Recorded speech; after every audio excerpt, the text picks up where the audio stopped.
Bonjour, Système B, société de conseil et de formation en gestion, vous propose aujourd'hui un tutoriel vidéo sur l'utilisation du logiciel Word. Dans Word, il y a beaucoup de fonctionnalités qui sont peut-être pas assez connues et qui pourtant font que ce logiciel est particulièrement puissant et permet de faire beaucoup de choses. Aujourd'hui, notamment, nous allons découvrir l'entête et le pied de page, savoir à quoi ça sert et surtout, bien sûr, comment on s'en sert.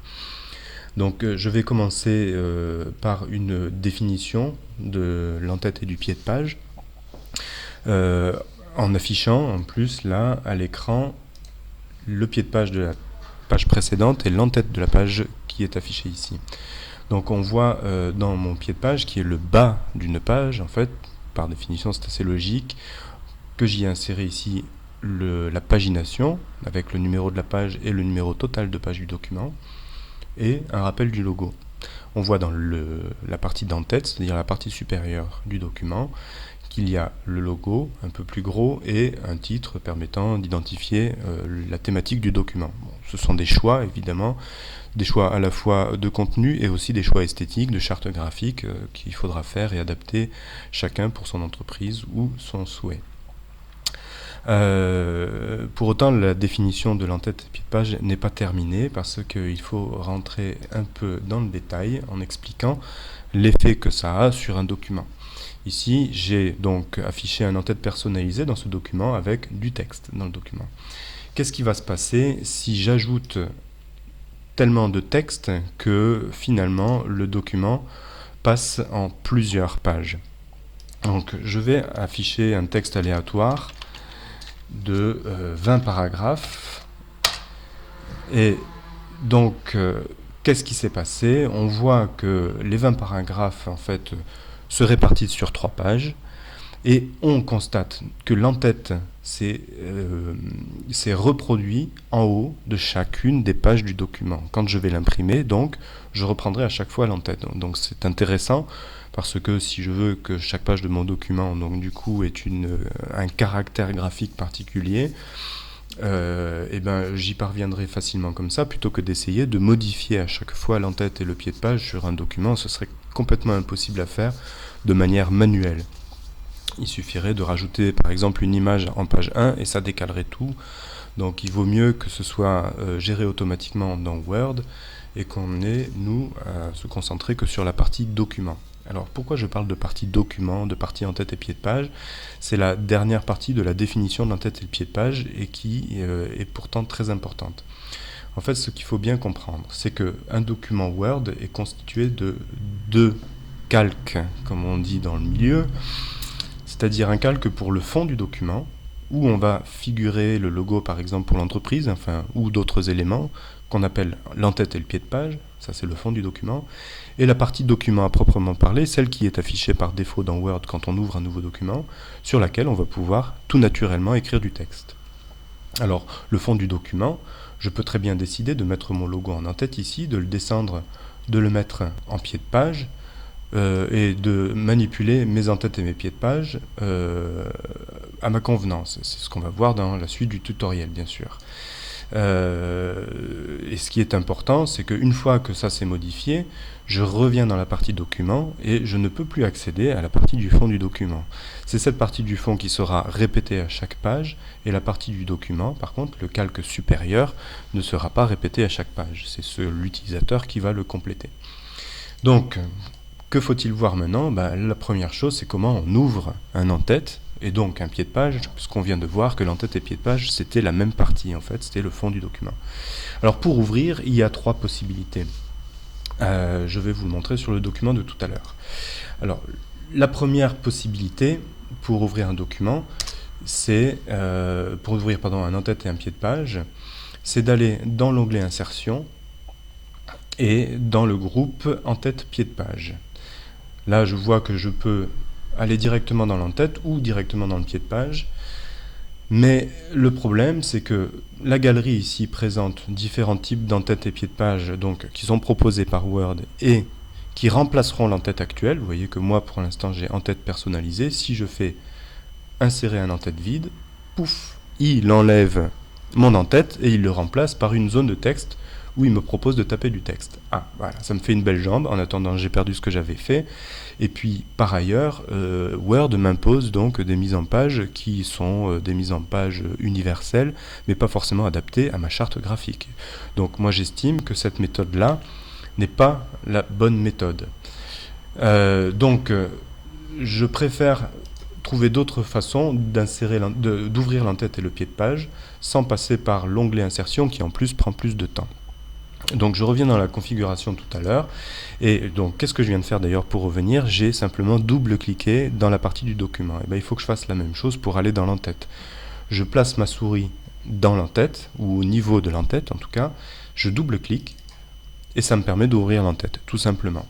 La dernière possibilité, c'est de placer ma souris dans la zone d'entête, de faire un clic droit, et vous voyez qu'il y a un message qui apparaît me permettant de modifier l'entête. Je clique sur modifier l'entête et j'ai ouvert mon entête. À partir de là, je vais pouvoir faire toutes les manips que je souhaite y faire. Donc voilà pour l'ouverture de l'entête et du pied de page. Maintenant, évidemment, qu'est-ce qu'on peut y faire dans cette partie-là du document? Alors, bon là évidemment j'ai inséré un WordArt, je vais revenir sur l'entête et pied de page tel qu'il est quand j'y arrive dedans. En fait, mon curseur clignote à l'endroit où je peux mettre du texte, donc je peux commencer directement à écrire du texte dedans.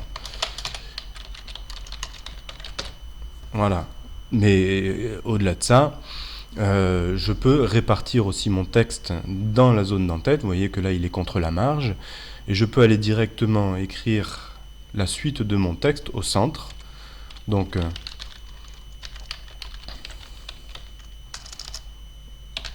voilà. Et du coup, la même chose pour écrire tout le reste sur la partie de droite. Alors, comment j'ai fait ça? Je vais afficher les caractères invisibles pour pouvoir mieux y comprendre quelque chose. Pour afficher les caractères invisibles, vous pouvez aller dans l'onglet Accueil, dans le groupe paragraphe et cliquer sur le bouton ici, permettant donc de montrer les sauts de paragraphe, les espaces insécables et les tabulations qui sont dans le document et qui bien sûr ne seront pas imprimés sur le document. Donc pour passer de écrire du texte à partie centrale puis à partie de droite, j'ai simplement inséré une tabulation. La tabulation, c'est le bouton de votre clavier situé à gauche avec deux flèches qui vont l'une vers la droite et l'autre vers la gauche. Donc j'ai inséré ma tabulation et donc me voilà avec mes trois parties et la répartition du texte. Bon, c'est une façon de faire, mais selon moi, c'est pas la plus pratique. La façon la plus pratique pour insérer de l'entête et du pied de page, c'est d'y insérer des zones de texte. Alors pour ça, je ferai un tutoriel spécifique sur les zones du texte plus tard, mais il suffit d'aller dans l'onglet Insertion, de faire insérer une zone de texte dans le groupe texte qui est situé à la droite du ruban. Et encore une fois, moi je préfère faire dessiner une zone de texte. Ça, vous le verrez pourquoi dans le tutoriel sur les zones de texte. Et je peux me permettre du coup de dire, tiens, je vais mettre par exemple le titre de mon document à cet endroit-là. Je vais l'appeler titre de document. Voilà, je vais essayer de le faire sans faute. Je vais effacer les caractères invisibles aussi parce que c'est peut-être un petit peu confus avec. Et j'ai ma zone de texte qui est située dans mon en-tête et que je peux déplacer à loisir. Et du coup déplacer mon titre exactement au bon endroit.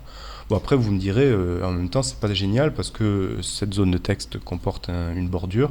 Et bien cette bordure je peux simplement la supprimer en allant dans les outils de dessin une fois que la zone de texte est sélectionnée et faire contour sans contour. C'est un petit peu lent. Voilà.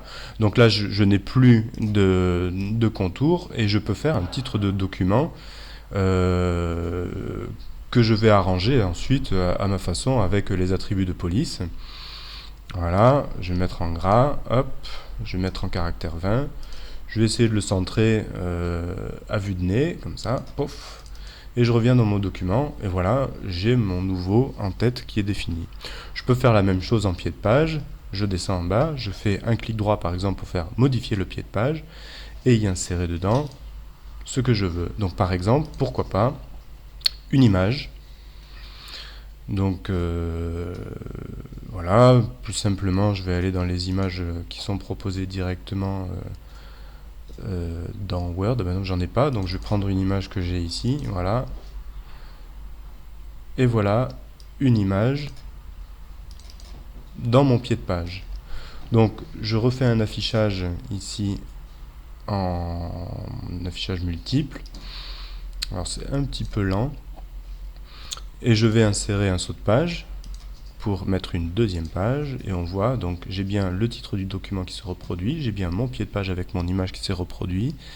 Et j'ai ainsi donc créé l'entête et le pied de page à l'image que je voulais lui donner. Bon là, en l'occurrence, c'est très moche, mais c'est pas le problème. Donc juste une dernière chose, comme on a vu tout à l'heure que l'entête et le pied de page c'est le fond du document, je peux très bien décider que cette image, je la place à un autre endroit dans mon document. Et pourquoi pas, ah oui, alors ça marche pas, je vais le faire avec la zone de texte, pourquoi pas en plein milieu du document. Vous voyez, on voit se déplacer le titre du document au milieu de ma page. Et donc, quand je reviens dans le document principal, j'ai le titre du document qui se reproduira sur chaque page en plein milieu. Alors évidemment, d'un point de vue de lisibilité, c'est pas forcément une option qui est très utile, mais par contre, esthétiquement parlant, on peut décider de créer sur chacune des pages une bannière, c'est-à-dire en fait, par exemple, une bande verticale sur le côté droit qui se reproduira à chaque page. Alors c'est encore une fois un choix esthétique à faire et bien sûr là ce n'est qu'un exemple. Donc voilà, je vais juste changer sa couleur. Mon ordinateur RAM. Et donc voilà mon en-tête qui est modifié et donc qui se reproduit à chaque page. Et on voit à ce moment-là que l'en-tête et le pied de page peut être beaucoup plus riche et complexe que simplement le haut et le bas du document. Bon, alors tout ça est quand même à la fois très riche et finalement assez compliqué. J'espère que vous aurez pu découvrir de nouvelles fonctionnalités sur l'en-tête et le pied de page, que ça vous donnera des idées de créativité et que vous pourrez faire des documents bien personnalisés. En attendant de futurs tutoriels vidéo, n'hésitez pas à vous abonner et je vous donc donne rendez-vous au prochain tutoriel qui sera très prochainement. Au revoir.